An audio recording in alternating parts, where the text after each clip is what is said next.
Oke. Selamat malam. Selamat datang di Walkie Talkie sesi ke-7. Ini adalah Walkie Talkie sesi ke-7 semenjak dimulai beberapa bulan lalu. Program Walkie Talkie ini adalah program yang diselenggarakan oleh Ruang Rupa. Ini berupa sesi nongkrong online sambil bercerita bersama teman-teman dari berbagai latar belakang geografis dan profesi. Selama sesi ini akan dipaparkan tentang banyak hal mengenai apa arti bekerja sama dan hidup berdampingan. Hidup berdampingan di sini ada banyak maknanya, bekerja sama lintas disiplin, bekerja sama lintas sektor, bekerja sama lintas geografis, dan ada banyak bentuk praktek hidup berdampingan yang bisa kita pelajari contoh-contohnya. Nah, pada Walkie Talkie sesi ke-7 ini kita menghadirkan dua orang sebagai pencerita sekaligus pemandu. Yang pertama adalah Arif Yudi Rahman dan yang kedua adalah Ginggi Syarif Hashim. Keduanya adalah pemrakarsa Jatiwangi Art Factory di Majalengka, Jawa Barat. Nah, seperti dengan Walkie Talkie sebelumnya, kami memberikan kebebasan kepada pemandu dan pencerita untuk mengundang siapa saja, biasanya maksimal 2 orang untuk diundang dalam ruangan ini, terus mulai saling bercerita tentang bagaimana kerjasamanya dimulai, bagaimana kerjasamanya dengan pihak-pihak yang diundang dalam ruangan tersebut, bagaimana kerjasamanya bisa berlanjut sampai saat ini, dan praktek-praktek atau nilai-nilai seperti apa saja yang diamalkan. Ya, saya menyebutnya diamalkan, Kang Arif. Bener. Allahu Akbar. Saya menyebutnya nilai-nilai apa saja yang diamalkan dalam praktek kerjasama tersebut. Nah, saya tidak ingin berpanjang lebar. Nanti Kang Arif sama Kang Ginggi akan memperkenalkan lebih jauh Pak Tarsono Demardiana, siapa beliau, dan juga siapa Bu Vera Juntresta Vardani, siapa kedua tamu kita pada malam hari ini. Dan selebihnya, segera setelah mic ini saya serahkan ke Kang Arif, saya akan menghilang dari ruangan ini, tapi saya tetap ada di belakang mengikuti perkembangan. Silakan Kang Arif dan Kang Ginggi. Ya. Terima kasih Adnan, terima kasih Ruang Rupa, terima kasih atas kerjasamanya. Malam ini menarik karena ini pertama kali kita mulai ngomong tentang apa yang selama ini sudah dilakukan oleh kami di sini di Jatiwangi Art Factory bersama stakeholder yang lain tentang bekerja sama, hidup berdampingan, terus saling sharing ide, terus saling bertukar imajinasi, gitu ya, terus berbagi peran. Ini malam ini kita mau membicarakan ini. Malam ini kita tidak punya skenario besar karena memang ini dibuat agar lebih setulus mungkin menceritakan pertemuan kami ini. Jadi tidak ada setting sama sekali, tidak ada obrolan sebelumnya, dan baru malam ini ketemu di layar ini. Gitu. Apa yang dilakukan Jatiwangi Art Factory selama 15 tahun ini dari awal sebenarnya mencoba mendudukan seni yang sebelumnya dengan lingkaran yang cukup spesifik gitu, di mana hanya ada sedikit sektor lain yang terlibat gitu. Kalaupun ada sektor lain terlibat itu juga dalam rangka satu minat yang sama gitu, misalnya minat pada seni gitu. Nah, ketika Jatiwangi memulai, kami melihat bahwa ternyata membangun sebuah wilayah itu tidak bisa sendirian gitu. Dan kita tidak bisa tumbuh apakah seni lebih maju atau ekonomi lebih maju. Ternyata untuk membangun wilayah kita harus segera dari awal bekerja sama dengan para pemangku kebijakan, para pemilik modal, juga para tokoh-tokoh yang punya visi ke depan. Nah, malam ini kita akan mulai berbicara dengan Pak Tarsono. Pak Tarsono ini adalah wakil bupati kami, wakil bupati Majalengka yang selama ini kita berteman hampir nggak terasa bahwa rasanya itu kayak memang kayak teman sepermainan, orang yang main bersama, terus kadang-kadang juga kita berbicara tidak cukup serius, tapi kita mulai mengerti tentang apa sih ritme di sektor lain atau di bidang lain atau di wilayah lain. Dan ini semakin menarik karena kayak seperti teman yang sama-sama mengambil posisi untuk membangun wilayah kami yang disebut Kabupaten Majalengka. Tentu saja saya tidak merasa Jatiwangi Art Factory cukup kuat untuk menjadi roda atau generator dari perubahan, tetapi bahwa Jatiwangi Art Factory bersama Pak Ginggi Syarif Hashim ini terus-terusan mencoba membuka peluang dari seni ini punya daya fungsi, daya guna, daya sentuh untuk membangun wilayah. Gitu.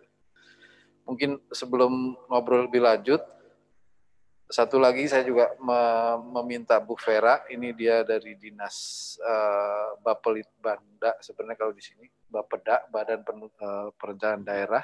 Dia di Bappedalit.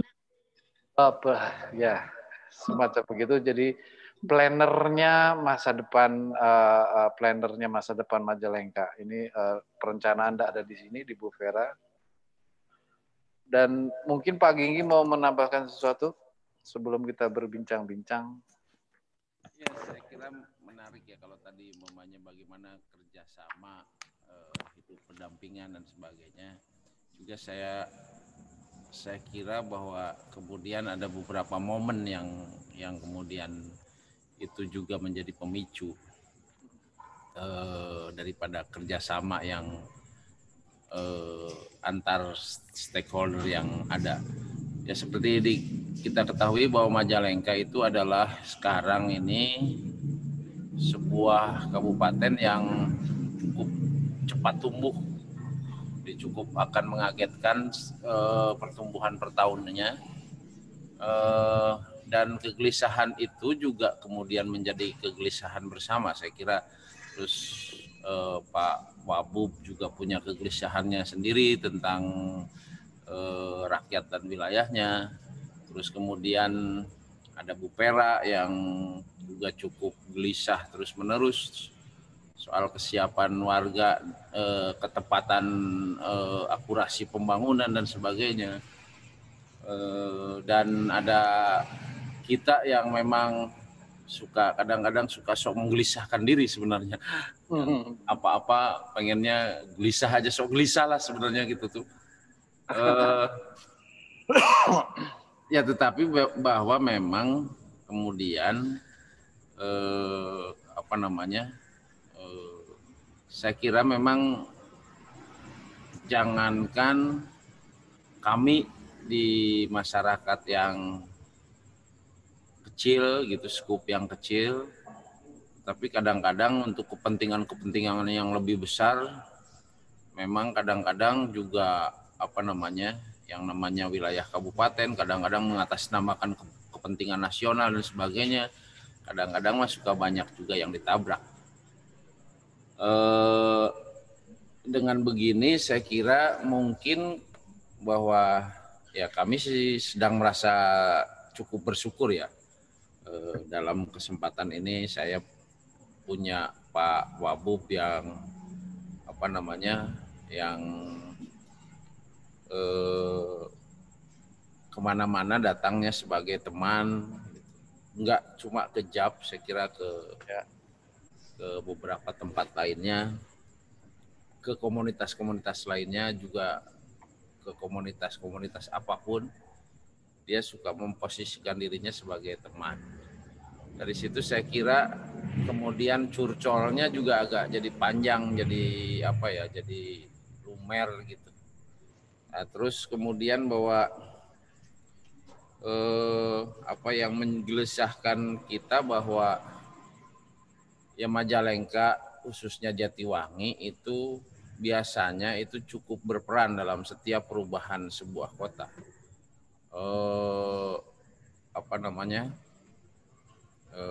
Ketika tahun 80-an di mana Pak Soeharto mulai gencar-gencarnya membangun, itu Jatiwangi juga ikut ambil peran.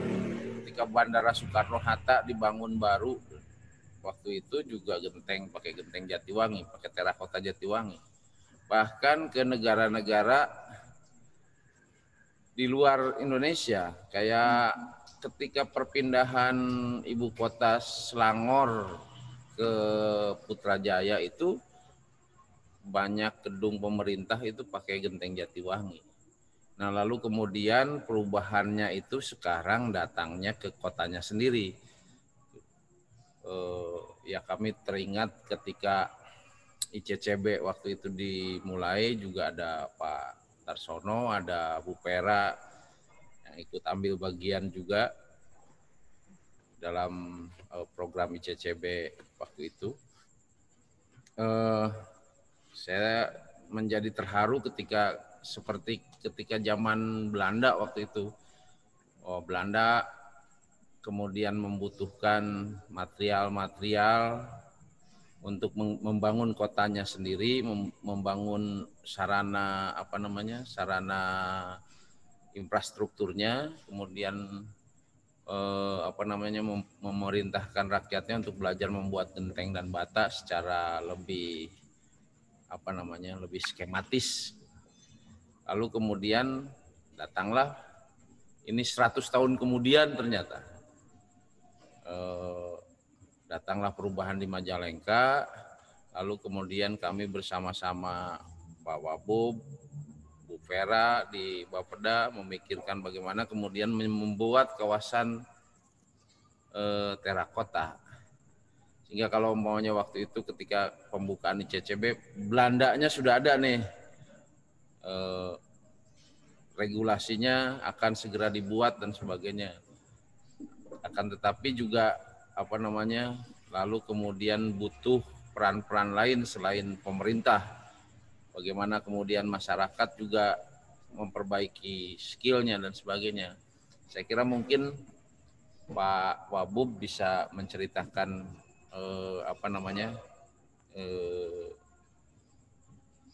persiapan Pemda Majalengka dalam menyikapi perubahan-perubahan yang akan datang di Majalengka. Mangga Pak.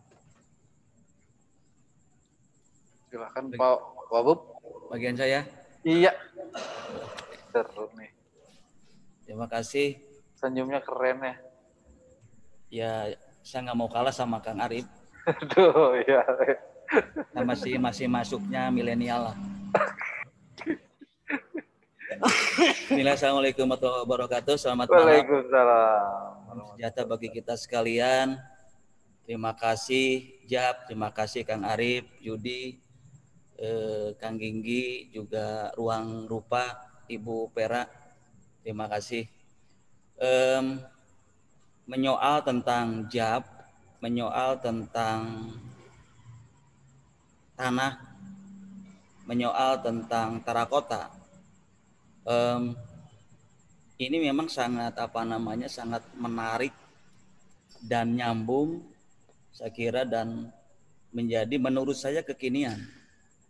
Kalaupun berbicara tentang terakota sejak dulu, yang saya tahu bahwa Jatiwangi mengenal dengan bagaimana budaya mengolah tanahnya itu sudah sangat lama. Sekitar yang saya tahu 1905-an yang saya tahu tentang Jebor. Sehingga saya pakai baju ini. Jebor. Nah, jadi saya sengaja pakai baju ini karena saya termasuk binaragawan Jebor Jatiwangi. Oh iya, benar. Juara harapan istimewa. Oke. Bicara Jab, saya sudah dari dulu ya. Dari dulu saya dengar tentang Jab, Jatiwangi Art Story. Dan saya menafsirkan dengan tafsir sendiri. Apa itu Jab? kemudian saya meraba-raba. Oh, berarti JAP itu sebuah lembaga, maaf kalau saya karena tafsir saya saja. Sebuah lembaga atau kumpulan orang-orang yang memang menghasilkan seni gitu. Memproduk seni. Saya sendiri tidak tahu seni apa di dalamnya yang mereka geluti. Berawal dari situ. Dan kemudian saya sedikit-sedikit mencari tahu. Kemudian saya sedikit juga tahu tentang JAP. Ya, ternyata setelah saya masuk ke kedalamannya, dan insya Allah saya banyak tahu JAP, kemudian juga dengan irisan-irisan yang lainnya, komunitas yang lainnya, karena sangat irisannya sangat ketat dengan komunitas-komunitas yang ada di Majalengka, bahkan sampai mancanegara. Nah, menyoal tentang ruang seni rupa dikaitkan dengan JAP, saya kira juga sangat erat kaitannya, karena memang JAP ini adalah sebuah ruang, sebuah laboratorium menurut saya yang memang di sini banyak terlahir seniman-seniman, baik seniman sebagai musisi maupun ekonomi kreatif yang lainnya banyak terlahir di sini. Nah, kemudian dalam konteks bergandengan, memang sebuah keniscayaan, sebuah keharusan. Kita sebagai makhluk sosial tidak mungkin kita hidup sendirian. Ditambah lagi dalam konteks lembaga pemerintah, otomatis harus banyak berhubungan, bergandengan, komunikasi, dan kerjasama. Nah, saya masuk ke JAP,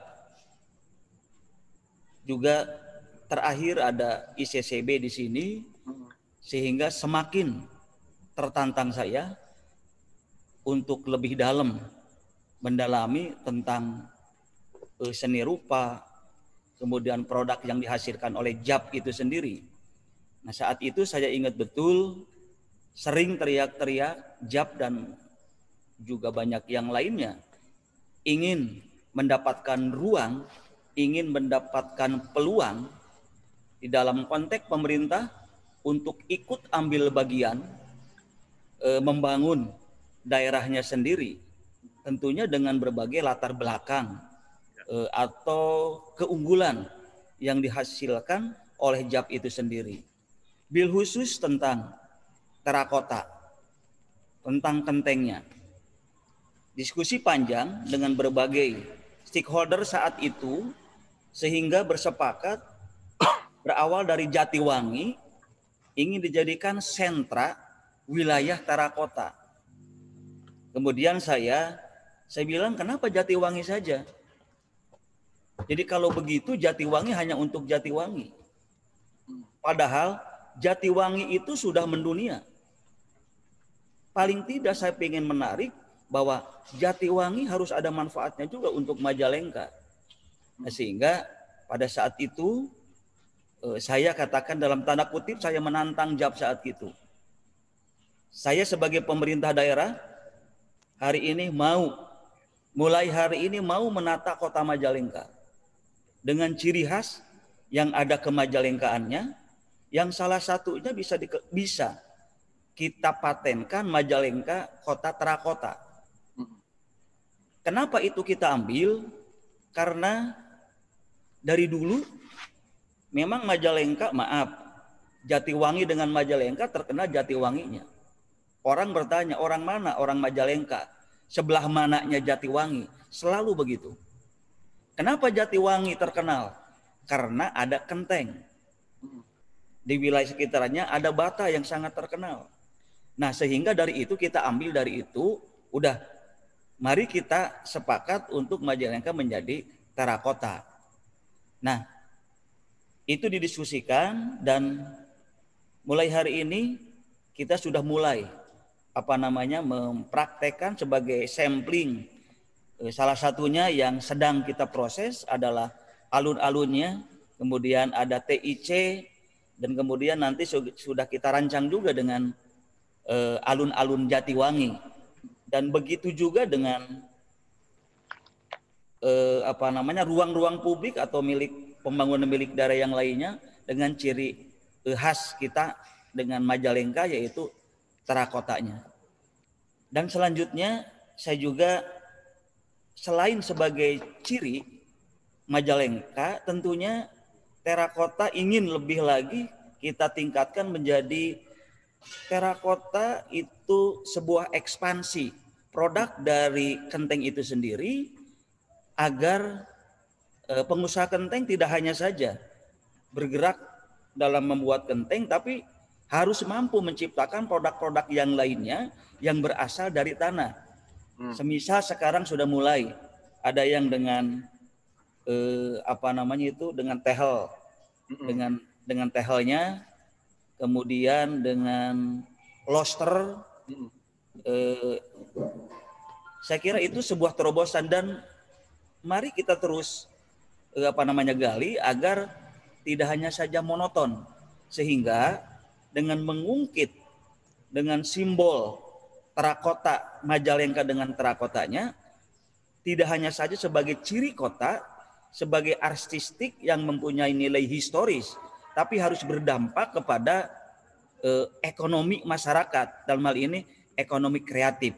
Saya kira itu target-targetan kita, namun tentunya kita harus terus menggali agar kita bisa menuju ke sana harus seperti apa. Tentunya penelitian-penelitian baik dari ketersediaan tanah, kemudian juga bentuk dan rupa dari terakota yang akan kita buat, yang harus berdaya saing dan berkualitas. Saya kira ini harus memerlukan proses yang panjang dan harus kerjasama dengan seluruh pihak. Saya kira itu sementara, Kang Arif. Terima kasih. Terima kasih banyak Pak Wabub. Tadi Pak Wabub sudah menyinggung soal soal sistem relasi yang kita bangun dari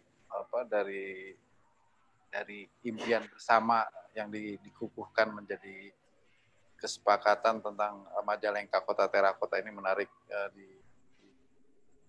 yang kita dapat. Dan saya kira kenapa kemudian kita juga misalnya ke Dokumenta nanti itu juga memang menawarkan bahwa apa yang kita kerjakan, yaitu memang kita menawarkan bahwa kita sedang bekerja di membangun kota terakota. Saya kira kita juga bisa mengundang banyak para ahli dari luar, baik secara tanah ataupun penelitian sosialnya gitu, untuk bagaimana menyiapkan warga Majalengka untuk sebuah kota yang ideal, walaupun mungkin awalnya sekarang adalah kita dengan bentuk bangunan yang bercirikan terakota gitu. Nanti mungkin juga akan datang para ahli pendidikan yang akan menyupport kita untuk punya paling nggak ada kota di dunia ini satu yang cukup ideal untuk anak, ideal untuk jompo, ideal untuk kreatif, ideal untuk berhubungan, berinteraksi, ideal untuk berusaha, itu dan juga ideal untuk lingkungan, ideal untuk air gitu. Itu pengen sekali kita menawarkan ini pada dunia gitu, pada program Dokumenta 2022 ini. Dan boleh saya tambahkan? Ya. Saya kira kan ini ngobrol ya. Kita bisa, kata orang Sunda mah, sambar-sambaran lah. Ya, sikat. Tadi kita menyoal tentang terakota. Kenapa menurut kita, betapa penting yang namanya ciri atau simbol sebuah kota. Memang kita semuanya perlu simbol. Ya. Kita sebagai individu, penanda ataupun lembaga, terlebih kita pemerintah daerah. Jadi Kabupaten Majalengka, sebuah pemerintah daerah, harus mempunyai simbol, mempunyai tanda, mempunyai ciri. Majalengka itu seperti apa sih? Nah, jadi yang salah satu cirinya, tandanya adalah di Majalengka bangunannya terakota, sehingga mudah diingat. Ya. Jadi untuk mudah diingat, sehingga berawal dari mudahnya diingat terakotanya Majalengka, menjadi ciri selanjutnya untuk mudah mengingat, dan pada akhirnya itu bisa berkembang ke hal-hal yang lain, ke hal kebudayaan, perdagangan, dan sebagainya. Jadi saya kira penting ciri kota itu, makanya saya kira sudah pas menurut saya dengan terakotanya, karena dari aspek historisnya itu dari Jatiwangi yang sudah melegenda bahkan sudah mendunia. Saya kira itu Kang Arif. Wah, sedap. Nanti kita akan ngobrol soal bagaimana penanda bentuk tadi, bentuk arsitektural dalam bentuk bangunan itu berdampak pada budaya, ekonomi, pendidikan, dan lain-lain. Biar kita bisa tawarkan pada dunia luar. Kalau teman-teman yang hebat-hebat, yang para pendidik hebat, ayo datang ke Majalengka, coba buktikan ada nggak pendidikan yang terbaik yang bisa kita berikan pada sampel orang-orang di Majalengka. Nah, mungkin Bu Vera bisa menambahkan, Bu Vera.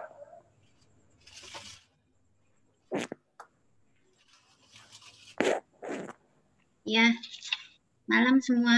Malam Bu Vera. Pak Wabub. Ambil ngopi Bu. Arif, Kang Ginggi, selamat malam. Ada cikak di sini mah Bu. Iya, di sini nggak ada. Kopinya kopi Gunung Wangi. Majalengka. Majalengka ini, kopi Majalengka Bu. Cangkirnya bikiran si Ijan nih, cangkirnya. Anak good school. Ya Bu, lanjut.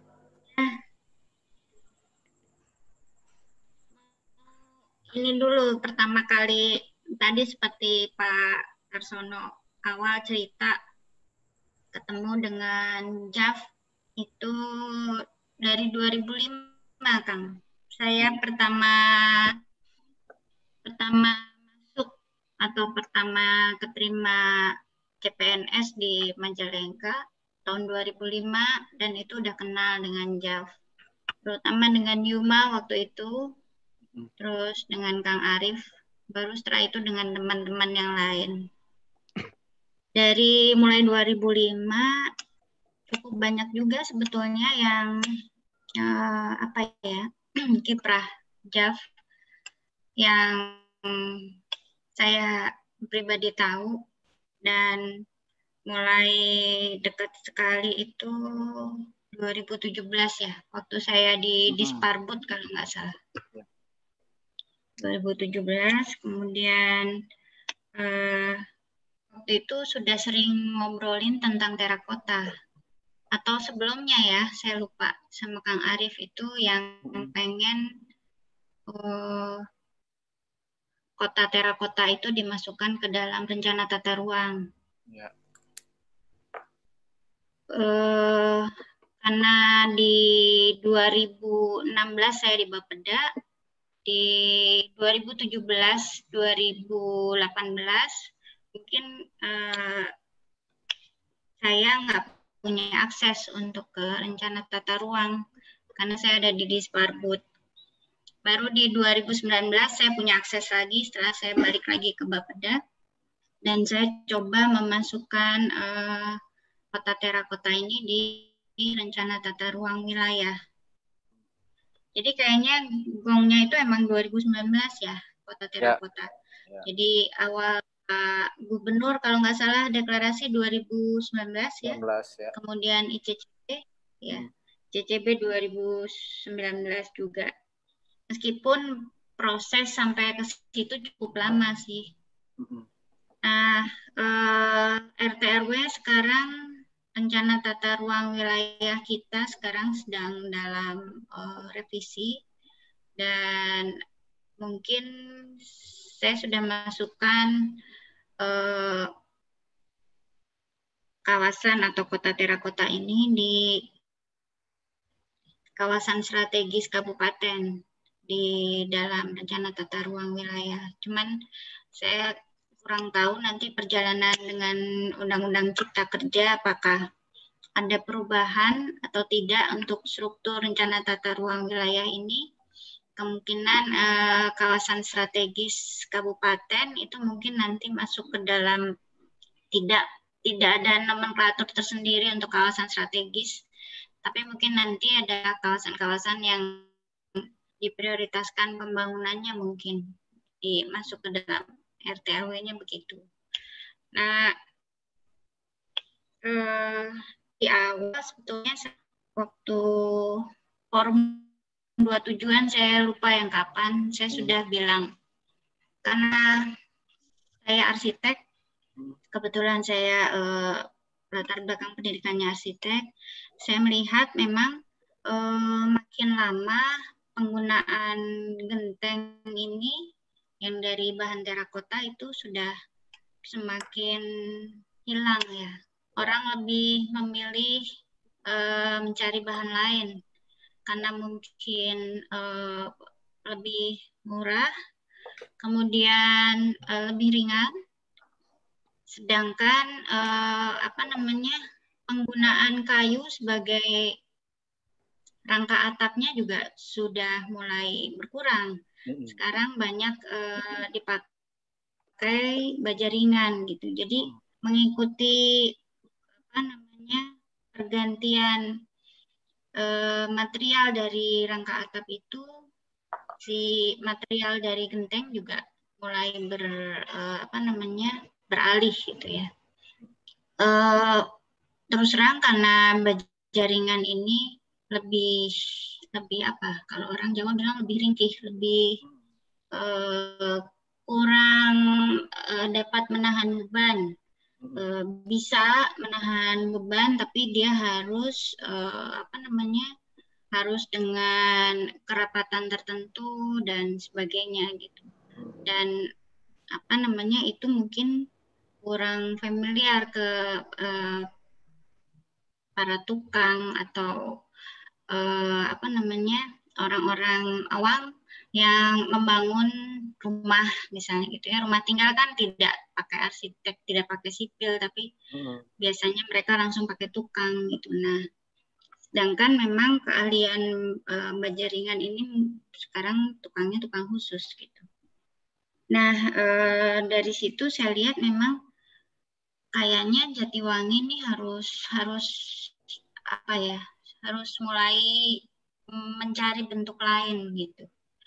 Pertama itu. Terus kemudian setelah saya coba melakukan riset kecil-kecilan gitu ke beberapa pengusaha genteng, ternyata masalahnya bukan karena sudah tidak laku juga, tapi karena Jatiwangi sekarang ada 10 industri di luar genteng, industri-industri besar di luar genteng yang ternyata anak-anak mudanya itu lebih keren kayaknya, mereka kerja di pabrik, di jebor ya, bukan di pabrik genteng. Dan kesulitan tenaga kerja ini ternyata juga menjadi salah satu masalah buat pengusaha genteng gitu, karena kebanyakan yang sudah tua-tua yang mau bekerja di cebor ini. Itu kemudian satu lagi sih yang ini justru jadi hal yang tantangan yang paling berat, yaitu bahan baku. Bahan baku setelah saya tanya sana sini, ternyata bahan baku genteng itu kan kalau nggak salah hanya berapa senti, nggak sampai 2 meter lah, 1 meter sampai berapa gitu, untuk sebelumnya di atasnya dikupas dulu untuk bisa nantinya dipergunakan kembali untuk pertanian. Kemudian setelah itu sekitar 1 meter baru digunakan lagi untuk genteng.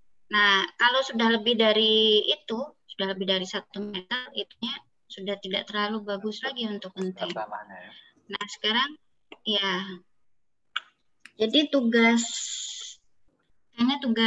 kami di Bapeda cukup lumayan banyak ini. Ngerasain, Bu. Kemarin sudah mencoba meneliti bahan baku tanah ini, ke beberapa titik lokasi pengambilan, karena ternyata sekarang kan kalau dulu pengusaha genteng itu punya punya lahan tersendiri ya untuk membuat gentengnya. Tapi lama kelamaan kan mungkin habis. Jadi mereka mengandalkan si penjual tanah ini khusus. Dan setelah lihat dari itu, mengetahui 7 titik, ada yang cukup bagus, itu ternyata adalah tanah-tanah endapan sungai, kayaknya dekat-dekat sungai, lebih yang paling bagus gitu. Nah, sampai... Itu dibiayai siapa, Bu? Penelitiannya kok ada sukarelawan atau gimana, Bu? Enggak, anggaran Wah, Bapeda. ini baru anggaran berpihak pada ini impian masa depan ini, Bu. Lanjut, Bu, lanjut. Iya, pengennya sih lebih dari itu ya. Nah, mungkin nanti pengennya sampai ya. Mungkin nanti kita bisa tawarkan karena banyak peneliti hebat tentang kandungan tanah dan seterusnya. Mungkin dari Belanda gitu, dari mana? Ayo dong kita ajak sini, kita tantang nih. Bener nggak kita bisa penelitian itu bisa berguna nggak sih buat kehidupan yang lebih langsung? Jadi menarik, Bu, menarik. Menarik nih, Bu Vera nih parah nih. Sudah sampai sedetil itu, saya jadi malu ini bekerja untuk ini nih kota terakota nih. Jadi mungkin Mbak dengan dengan data yang bisa dikumpulkan Bu Vera, perencanaan dan sebagainya, terus dengan keberpihakan Pak Wabub secara politik dan kelembagaan, saya kira kalau umpamanya sebentar lagi Kang Emil mau bikin Invest Fair Summit. Java Summit. Untuk Jabar mungkin kita akan bikin nih sebentar lagi karena ininya cukup ada Pak Wabub, ada Bu Vera, ada Jab, ada jaringan-jaringan lainnya. Saya kira mari kita bikin juga nih ke depan. Bikin tandingan nih. Bikin tandingan. Oh iya, kalau kita kan bikin tandingan agar bisa ditengok gitu kan? Barangkali. Ini mah barangkali ini. Pemerintah yang lebih tinggi disangkanya nggak ada orang di sini. Bener. Kalau sudah ada orang biasanya suka oke, gua buktikan kan gitu, gua lebih kuat gitu kan gitu. Nah itu. Jadi sebenarnya kita harus kita punya pemerintah, kita punya wilayah, punya rakyatnya, punya orang-orang yang yang cinta akan daerahnya. Jadi tolong dilihat dengan seksama kalau mau ya. Melihat Majalengka itu harus lebih seksama. Atau kalau ternyata di tingkat di atas kabupaten tidak tertarik, udah aja kita bawa Wabub kerjasama dengan kota di dunia yang lain. Masa kita diundang ke Kassel, udah bikin kontrak kerjasama, ayo para ahlinya, para ininya kita tukar-tukaran gitu ya. Gimana Pak Wabub? Oke, sangat menarik nih. Tadi urusan urusan penjajahan kayak begitu sama menarik nih. Ini nih. Jadi gimana ya? Jadi kalau di dalam teks proklamasi betul penjajahan di atas dunia harus dihapuskan. Benar. Tapi saya tidak sepakat. Kalau kita sebagai bangsa Majalengka harus menjadi penjajah. Tapi penjajahnya penjajah dalam konteks perdagangan. Kita harus mampu menjelajahi kabupaten bahkan dunia yang lain, kita jajah dengan produk-produk Majalengka. Siap. Takbir.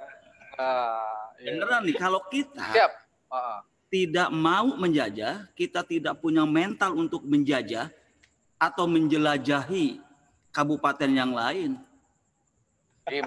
nggak ada apa-apanya. Jadi kita harus dimulai dari mental kita harus menjadi bangsa penjajah dalam konteks. Nah, dalam konteks maaf ya, garis bawah ini seret dalam konteks perdagangan kekinian. Nah, sehingga kita dengan simbol dan tanda Majalengka terakota, ayo kita gali yang ada di kita yang ada. Saya kira tidak hanya saja dengan terakotanya ya. Kita juga punya kaya dengan batu andesit. Batunya juga jago kita.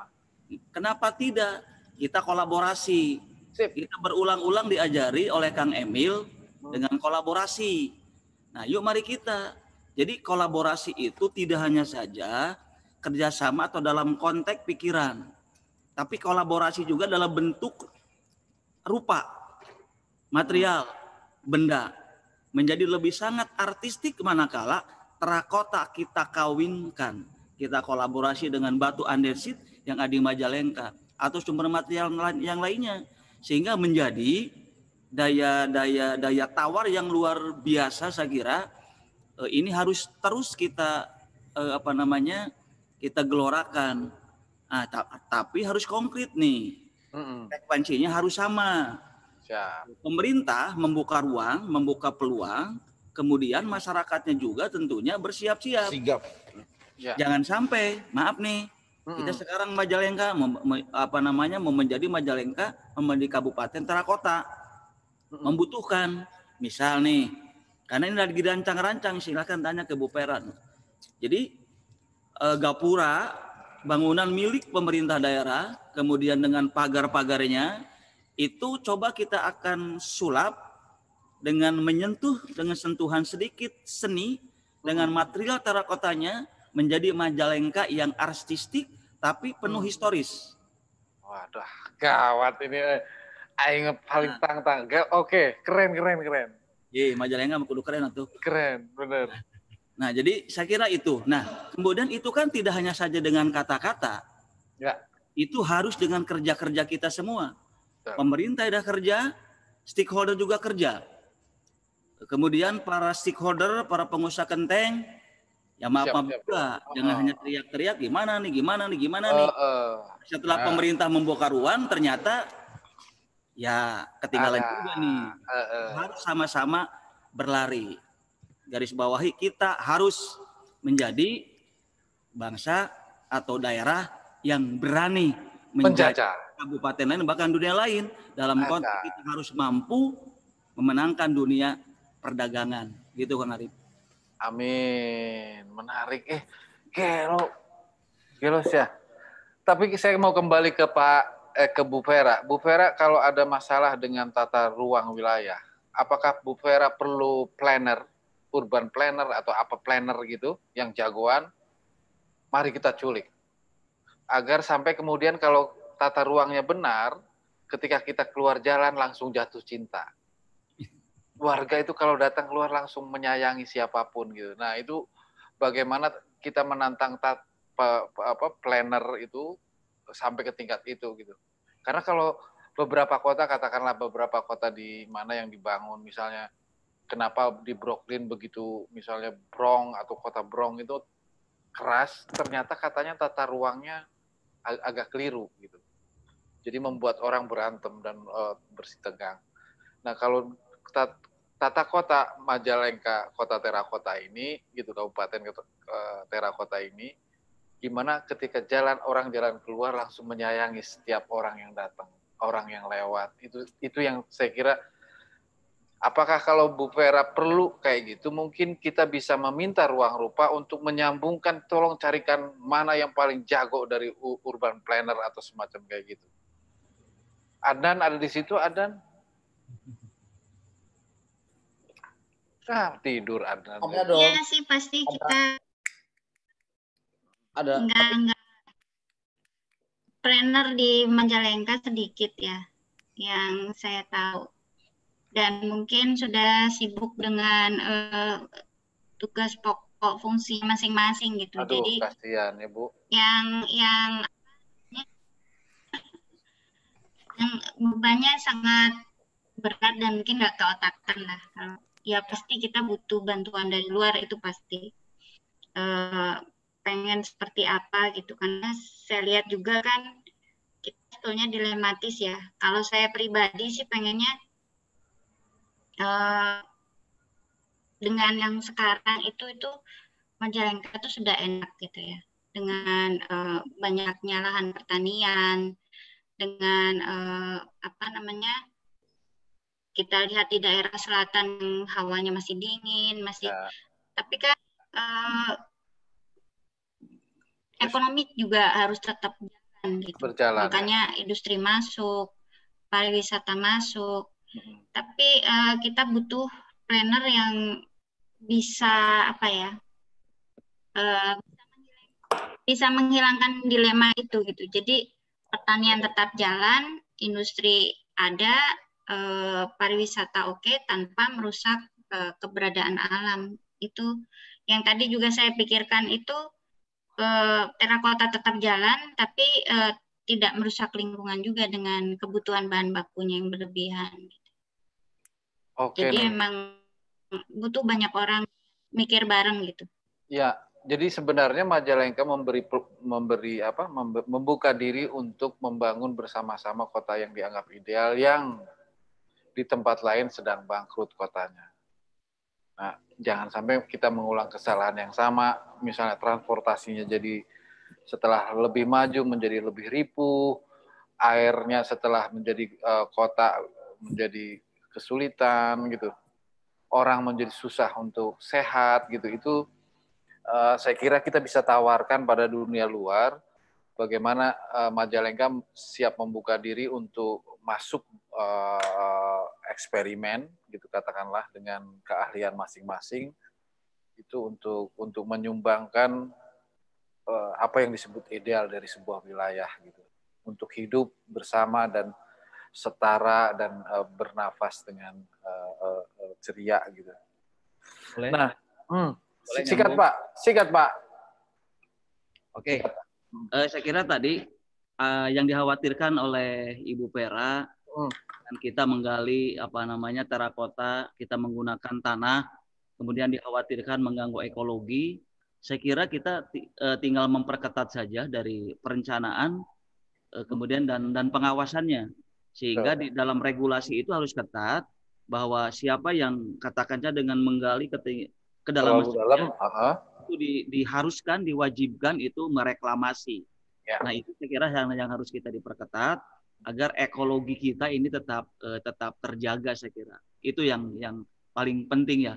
Kemudian dengan dalih seperti itu, tapi ternyata kita mematikan kreativitas, apalagi warisan budaya, saya kira maksudnya tradisi tentang tanah ini ya. Jadi kata kunci adalah kita ketat dalam pengawasan untuk mereklamasi kembali tanah-tanah yang memang sudah kita gali dan pergunakan. Saya kira itu. Nah, terima kasih Pak Wabum untuk mengingatkan ini, menarik juga bahwa kita akan punya sanksi sosial, bahkan sanksi formal ya untuk itu. Pelan-pelan kita, tapi yang paling penting bagaimana kita bersama-sama dengan warga Majalengka menyepakati untuk menjaga bersama gitu, bahwa yang ini tumbuh gitu, dan tidak saling menjatuhkan gitu, seimbang dan sejalan.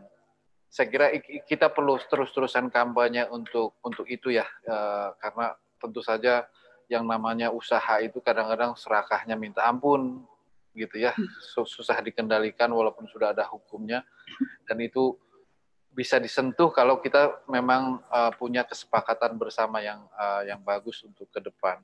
Nah, terus satu lagi bahwa memang itikadnya seperti yang sudah sering banget diobrolkan sama Bu Vera soal bahwa kemudian ada cuma minta 30% tampak terakota sebenarnya. Ya. Jadi itu juga memicu memicu kreativitas bagaimana 30% itu cukup mewarnai. Juga secara secara sumber daya alam itu kayaknya lebih bijak gitu ininya. Jadi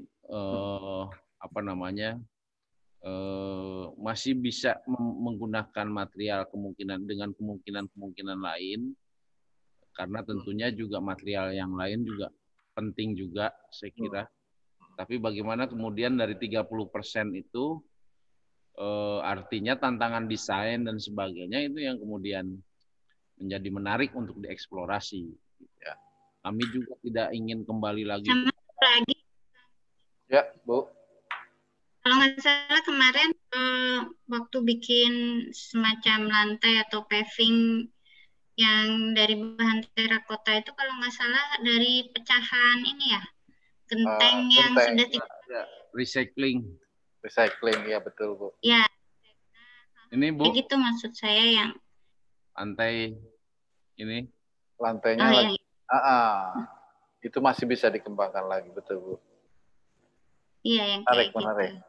Nah, tapi menarik dari Bu Vera itu bagaimana industri dengan pertanian atau dengan industri dengan ekologi itu nggak terlalu timpang, bagaimana seimbang. Ada negara lain yang atau sebuah kota barangkali pagi pernah kemana gitu yang merasa bahwa antara industri dan ekologi itu nggak terlalu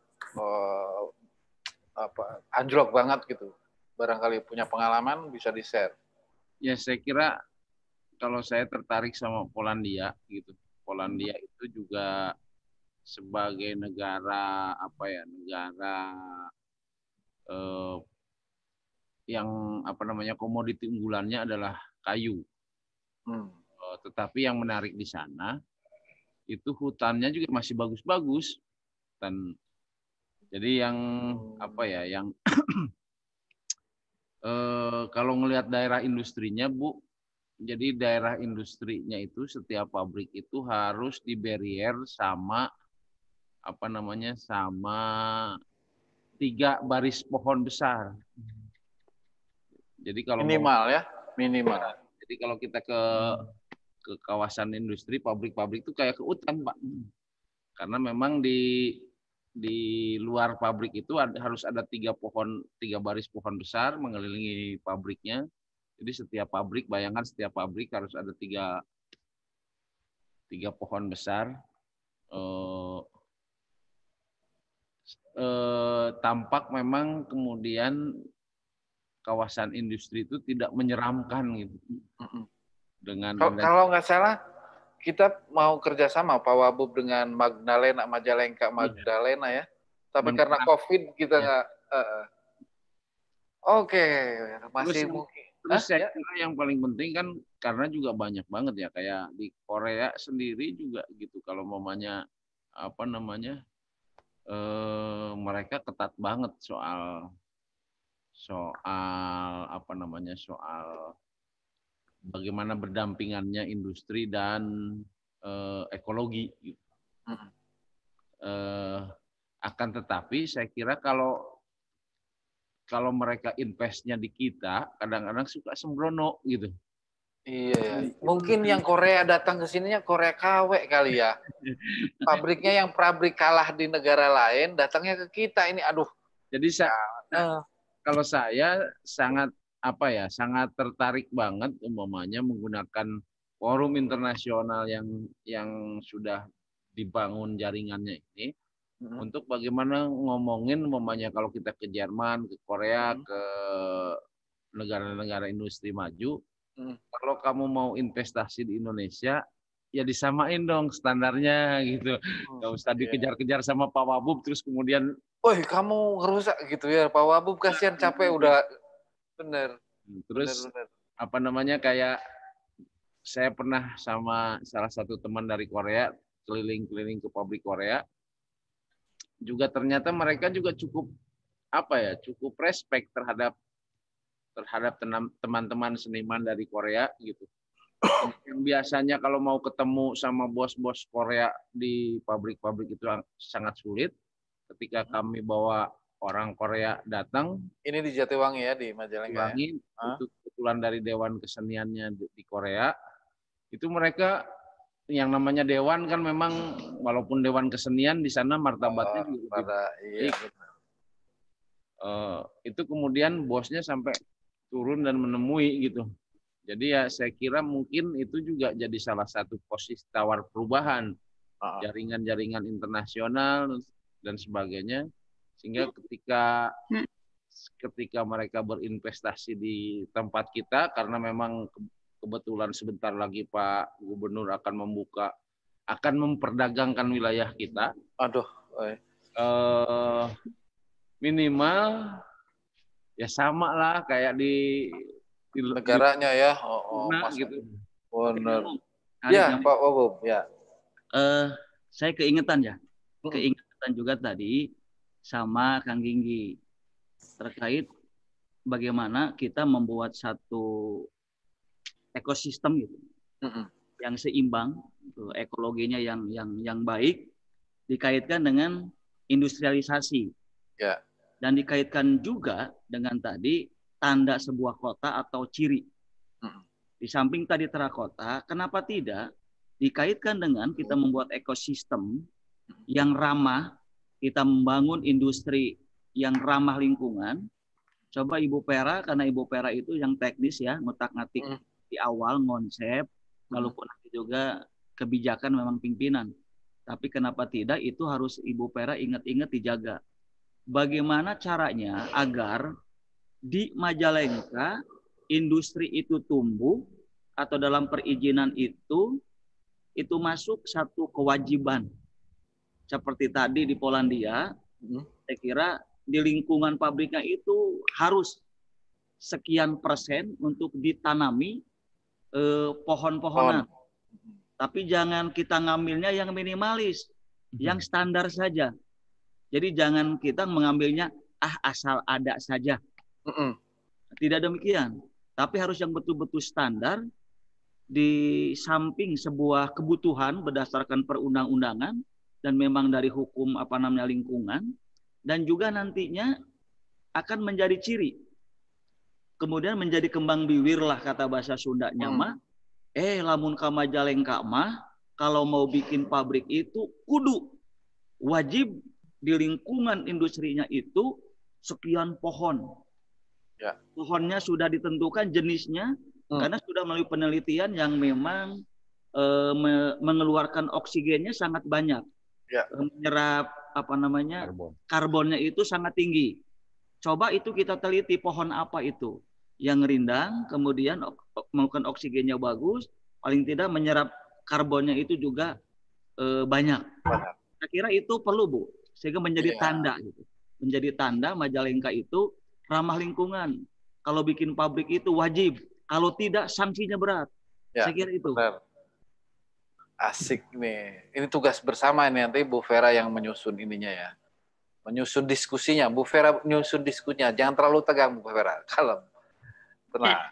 Nyusun diskusi. Yang penting itu sebenarnya kan nyusun diskusi kita, Pak. Nah, kita mah tinggal nunggu yang ahli-ahli, aduin yang ahli itu. Kita yang nyusun diskusinya. Menarik. Ya, Bu. Dan yang tadi kata Pak Wabub udah saya catat nih. Iya. Tinggal nanti untuk Perbup atau surat edaran, Pak. Ya. Oke. Nanti konsepnya ngobrol dulu sama saya, Bu. Beres nih, Mas. Benar. Oke, Bang Adnan, ayo mau nanya apa ke kita, ayo. Andan. Halo, Kang. Ya.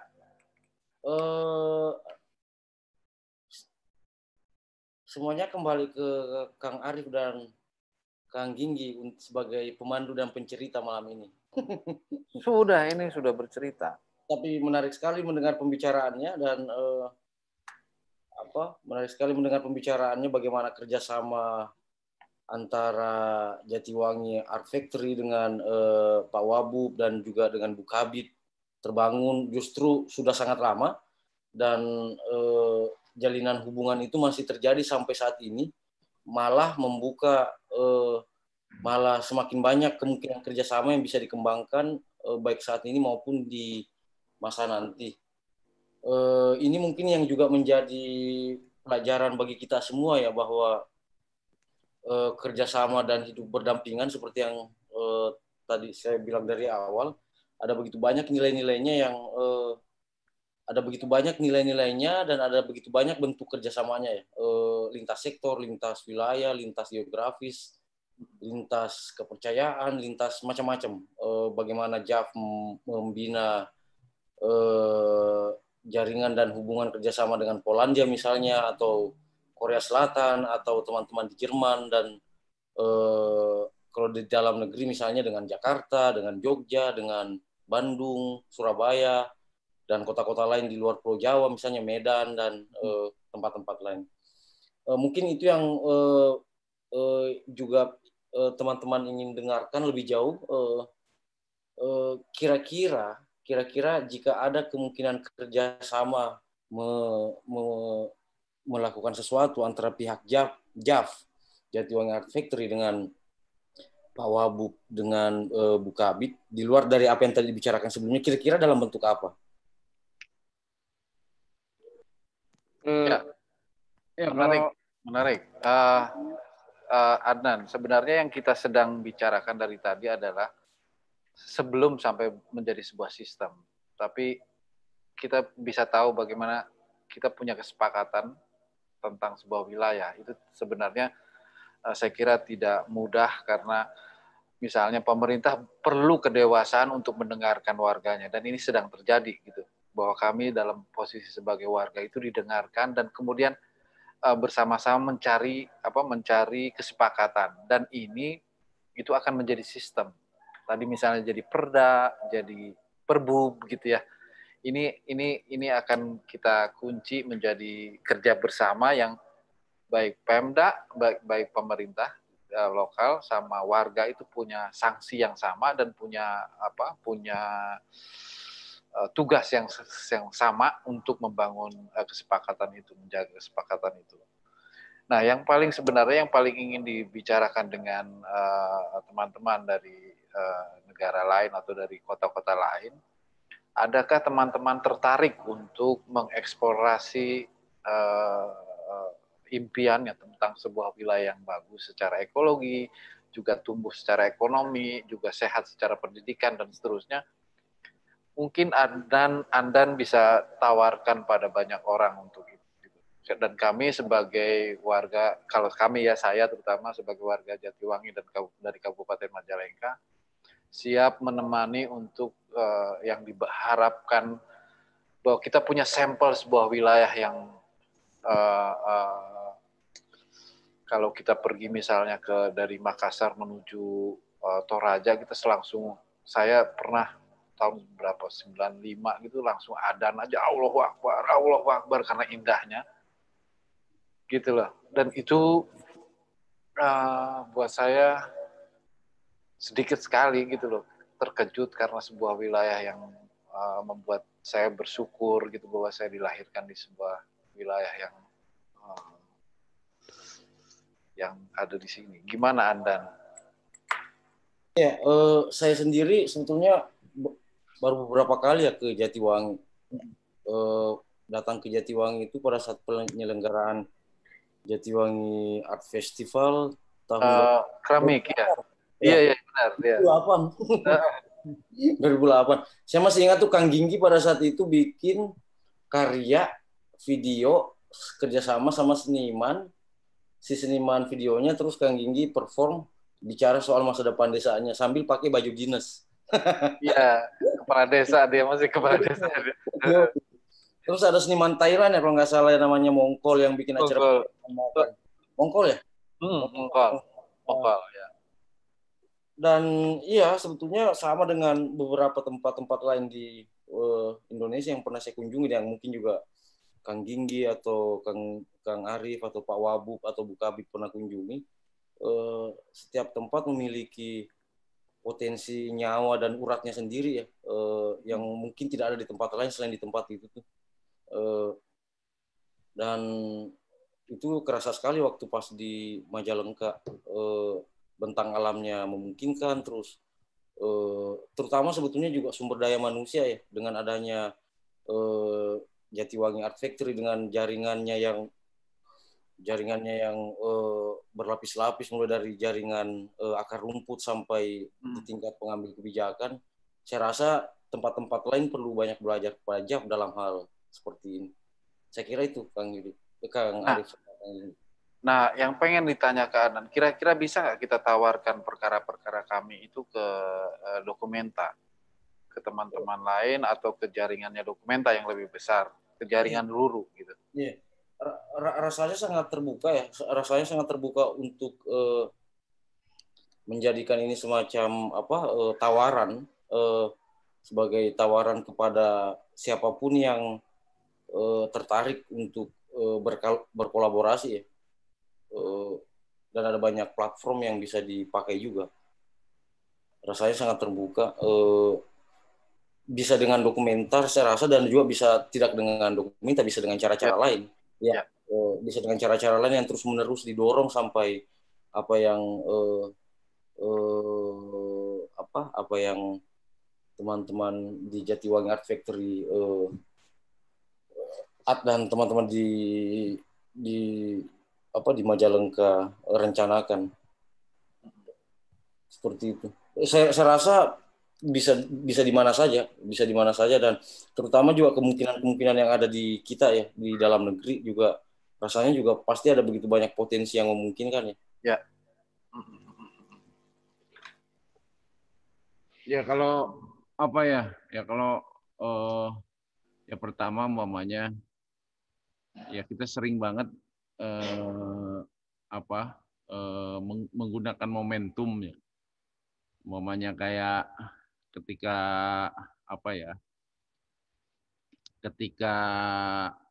kemarin ketika awal-awal jalan tol itu baru dibangun di Jatiwangi, melintas ke beberapa desa di Kecamatan Jatiwangi di Majalengka.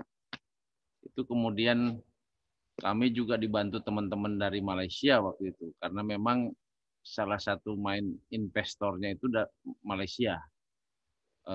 Lalu sehingga kemudian kita juga punya posisi tawar negosiasi yang cukup benar. Akhirnya kan gitu. Cuma di Jatiwangi saya kira yang saluran airnya cukup terjaga ketika jalan tol itu lewat. Biasanya yang dihitung sama jalan tol itu saluran air milik desa, milik adat gitu, itu nggak diperhatikan. Yang diperhatikan cuma saluran besar. Sementara saluran-saluran kecil, saluran-saluran adat sebenarnya banyak yang itu jelas berpengaruh sekali terhadap alur pergerakannya air. Sehingga sering banget kalau kita ngelihat ketika ada jalan tol sebelah sini kering, sebelah sini banjir gitu-gitunya. Jadi cuma di Jatiwangi yang salurannya lebih terjaga karena komunikasinya sama dulu kita pernah diundang di Cirebon sama bener ya. Bener, bodor banget itu. Semua kontraktornya dipanggil dan sebagainya. Gitu. Bener bodor banget. Ternyata itu bosnya, kita nggak tahu itu bosnya yang jalan tol ya. Waduh, ngomong ngawur ngalor ngidul. Yang kayak itu kita ketemu dia karena memang gara-gara beberapa teman dari Malaysia juga yang kemudian. Saya ingat. Karena yang jadi investornya itu adalah kolektor besarnya Malaysia ternyata. Kolektor seni rupa besar itu, sialan. Nah ya saya kira itu untungnya bahwa kemudian berkesenian, karena yang biasanya yang jadi investor itu adalah kolektor besar. Benar. Benar. Ya sebenarnya itu yang menarik yang ditawarkan Jatiwangi Art Factory kan. Kita bermain seni karena biasanya seni itu biasanya dianggap punya nilai. Nah, nilai itu biasanya orang yang punya kesadaran lebih. Dia sudah lewat secara ekonomi, biasanya dia sudah lewat secara pengetahuan yang dasar gitu. Dia sudah melampaui itu. Jadi kita kalau dilewat seni, saya kira kita bisa punya, Mas, gini-gini saya ketemu presiden loh ini. Kutu Kupret ini diundang ke istana loh saya. Mayan tas salaman di istana, makan tehnya enak banget. Makan kue lapis itu, ya Allah, kue lapisnya doang enak. Nah, saya kira kita ketemu itu kan kutu kupret macam kita ini ternyata bisa gitu di level itu gitu. Dan saya kira mungkin kita bisa menawarkan pada, ya kalau di Jatiwangi dengan tetangga-tetangga yang terdekat sih sudah mengerti bahwa kita dengan kesenian kita bisa ketemu Pak Wabub dengan rileks, ketemu dengan gubernur dengan rileks gitu. Menteri juga bisa ngobrol santai gitu, hingga pelatihan warga dengan stakeholder lain itu komunikasinya terjalin dengan lambat laun menjadi lancar. Dan ini waktu itu kita periksa bahwa kita itu tidak sedang melawan pemerintah, juga tidak sedang membela rakyat, tapi kita sedang membela komunikasi yang terhambat. Dan itu kita coba runtuhkan gitu. Polanya lewat festival memang. Jadi semua bisa cair di lapangan gitu, hehehe, tegur sapa dan seterusnya, lama-lama menjadi saling mengerti, sepaham gitu, dan bisa bekerja sama gitu. Nah, saya kira kita masih punya waktu berapa? 12 menit lagi sebenarnya. Tapi kita sudah tidak punya pertanyaan kalau saya. Iya, Bu Pera. Ini yang di belakang saya ini. Wah, iya bener nih, si ikonik nih. Gambarnya Erdin Herdianto. Di gambar begini, tadi kan Kang Arif sempat ngomongin tentang pendidikan. Ya, sebetulnya yang Kang Arif dan Kang Tinggi lakukan di JAV itu juga sedikit banyak sudah mendidik masyarakat banyak gitu ya, terutama sekitarnya dulu. Nah, saya juga melalui bangunan ini sebenarnya dengan teman-teman di Disparbud, awalnya pengen pertama ngangkat terakota, yang kedua kita lihat bangunan apa sih sebenarnya yang menjadi ciri khas Majalengka, karena saya juga bukan orang Majalengka ya. Jadi kami waktu itu cari-cari, ada teman yang bilang bahwa kita punya omah obong katanya gitu. Omah obong tempat pembakaran bata. Bata, ya itu magis banget bangunannya. Dari situ kita coba untuk bikin ini.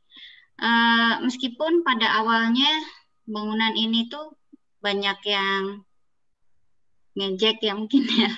Tapi pada akhirnya kan dengan mereka melihat sesuatu, padahal ini adalah keseharian mereka ya.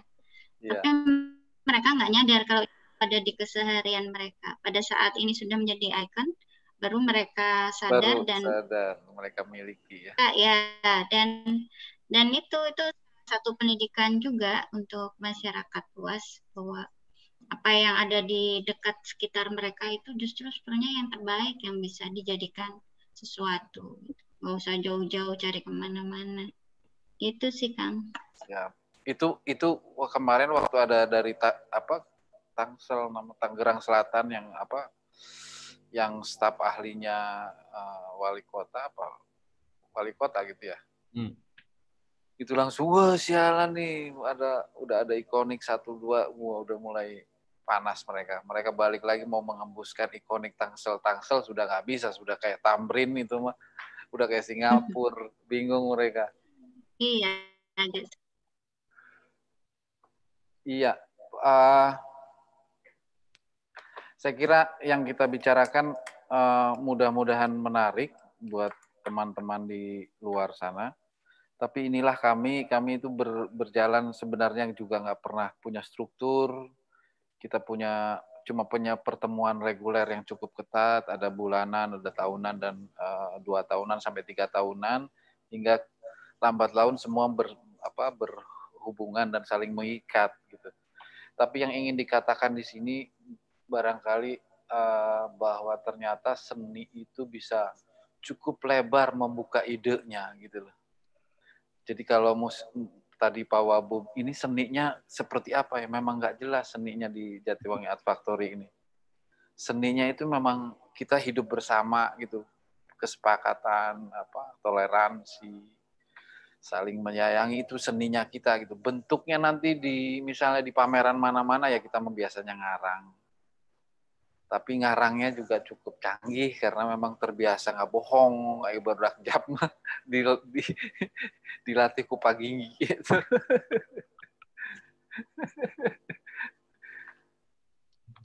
Ya, mungkin sebentar lagi kita akan mengintip apa namanya investasi fair-nya apa tuh Bu tadi teh summit yang bentar lagi akan di ini West Java Investment Fair Summit Internasional in this way. In this way. Kita akan mengintip itu, lalu kemudian negara mana saja yang memang kemudian yang serius yang akan kemudian berinvestasi di Majalengka. Lalu kemudian kita mungkin akan mengundang juga teman-teman penggiat lingkungan, urban planning dan sebagainya, desainer, terus apa namanya dari negara-negara tersebut. Ya, kita duluan. Kita coba terapkan duluan daripada kesepakatannya doang. Summit juga karena kita juga punya pucuk pimpinan. Punya, tenang. Gua mah tidak takut. Asik. Ya. Screen nggak? Ya, Bu. Ini fotonya ke teman-teman JAF nih. Mana, Bu? Nggak bisa, tapi ini nggak bisa share screen. Wadah. Harus dari sana kali, dari Adnan. Iya, ini harus. Oh, iya. Saya harus bikin jadi host dulu. Setelah itu nanti dibalikin ke saya hostnya. Oke? Oke. Nah. Oke, Bu. Silakan, Bu. Silakan, Bu. Bentar. Ini nanti Pak Wabub kita siap jalan-jalan tahun depan, toh? Siap. Alhamdulillah ya Pak. Aduh, ayah baturna geus lila 15 tahun baturna Jamil. Ini sudah. Bapakna windungna aduh. Ini ya, Bu. Ini foto siapa ya? Pandu atau siapa? Pandu Tamtam kalau nggak salah nih, yang lagi seneng drone awal-awal nih. Pak Wabub, ini saya takut sebentar lagi hilang, Pak. Apaan? Ini, nah, kawasan ini. Gila, keren banget. Idas, udah kayak candi sebenarnya ya. Saya takut sebentar lagi hilang. Kalau bisa, Pak, kalau ada investor tuh yang mau bikin ini jadi lab gitu.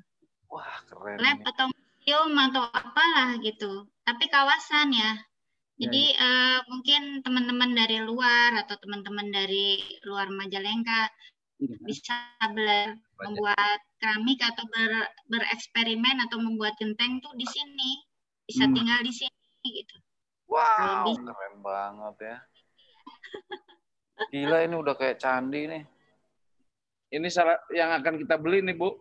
Akan kita beli, Bu. Nanti kita nunggu duitnya dari Dokumenta, Bu. Ya, dari Pak Andan. Pak Andan belum cair-cair Pak Andan ini. Bagaimana ini? Aduh, fluid dong, fluid. Aduh. Udah itu aja. Saya cuman ini sharing mimpi saya. Bisa. Iya, mimpi Bu. Waduh, keren Bu mimpinya, Bu. Nah, adik-adiknya. Gila, keren banget ya. Kita nggak perlu bikin lagi sebenarnya. Iya, sudah ada.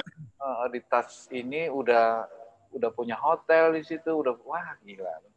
Oke. Tapi kita akan sama-sama mencari karena investor biasanya maunya lebih untung duluan ketimbang menata itunya kan. Kita harus menemukan investor yang memang juga sehat, yang sudah melampaui keindahan gitu, udah nggak melampaui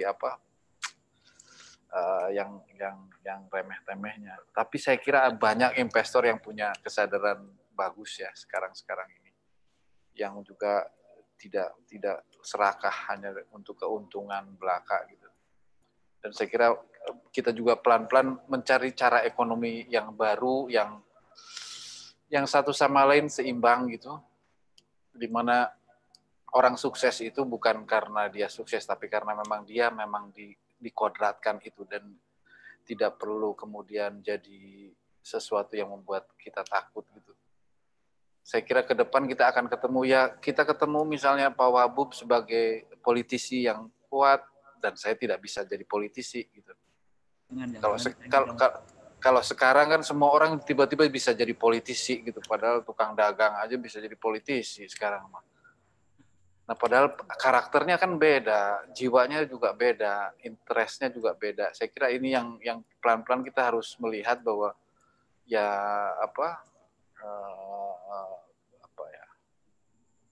status jabatan dan seterusnya memang itu hasil dari eksplorasi, bukan hasil dari popularitas. Saya kira yang sekarang terjadi misalnya di politisi. Jadi kalau mau jadi politisi itu dibangun benar dari awal gitu. Iya, ini mah tiba-tiba aduh itu jelas gitu ya. Matangnya tuh jelas. Jadi lamun panggil jeung Wabub banyak geus beda eta bagian didinya. Saya mah tuh bisa aing bagian ulin kan gitu. Saya setuju itu. Kenapa saya setuju? Sebab supaya persaingannya itu tidak banyak. Ya, betul. Jadi persaingannya itu kan, kalau persaingan tidak banyak itu berarti yang terbaik kan yang bersaingnya. Jadi bukan yang abal-abal yang tiba-tiba karena modal tertentu. Banyak duit gitu ya. Ya, kalau saya bersaing sama yang banyak duit udah ampun lah. Itu sebel ya. Ngerepotin politisi itu sebenarnya. Aduh, cing nukar itu mah mendingan bikinlah usaha-usaha bagus untuk warga ya. Modalnya nggak usah jadi politisi gitu untuk menjadi usaha ini, aduh ampun ya. Tapi ya memang ini lagi trennya begitu. Saya kira ke depan kita bisa pelan-pelan menyadar bahwa ini semua orang punya potensi yang berbeda-beda gitu, dan itu punya jiwanya, punya bahasanya, cara komunikasinya dan seterusnya. Saya kira kita terus-terusan harus berkampanye tentang ini hingga satu sama lain bisa saling menghormati semua bidang gitu yang digeluti. Ada pola puasa dan sebagainya gitu ya. Aduh, aing tiba-tiba jual telonyong, hah? Aina kamarana teuing, aina kamarana. Aduh. Usum eta. Musim jadi politisi aina mah, aduh sebelna teh. Oke. Pak Andan mau diteruskan? Kang Arif, Ibu Vera, mohon dikembalikan ke saya jadi host. Yang ruang rupa diklik kanan, terus itu ada more, terus di bawah make host.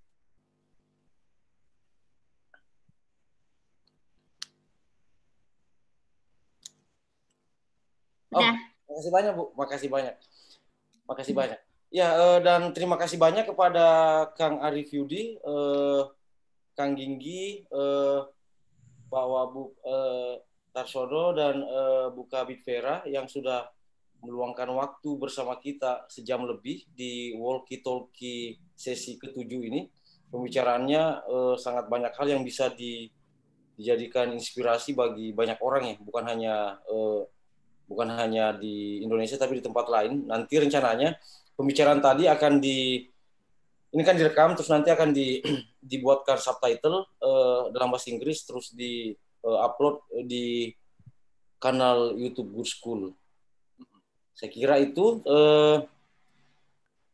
Saya juga ingin mau menyampaikan bahwa Walkie Talkie ini adalah program reguler ruang rupa, mengundang berbagai orang dari berbagai negara, berbagai lintas disiplin. Sebelum awalnya itu dari Denmark dan Belanda, terus yang kedua dari Belanda, terus yang ketiga dari Jerman, yang keempat dari Jerman juga, terus yang kelima orang Palestina tapi tinggal di Belanda, terus teman dari Aceh, dan kali ini dari Majalengka. Dan program ini akan terus berlangsung dan kami akan terus mengabari untuk mengikuti program ini. Sekali lagi terima kasih banyak kepada Kang Arif, Kang Ginggi, Pak Tarsono, dan Kak Vera. Terima kasih dari kami Walkie Talkie dan Ruang Rupa. Selamat malam. Selamat malam, makasih. Sini, oi.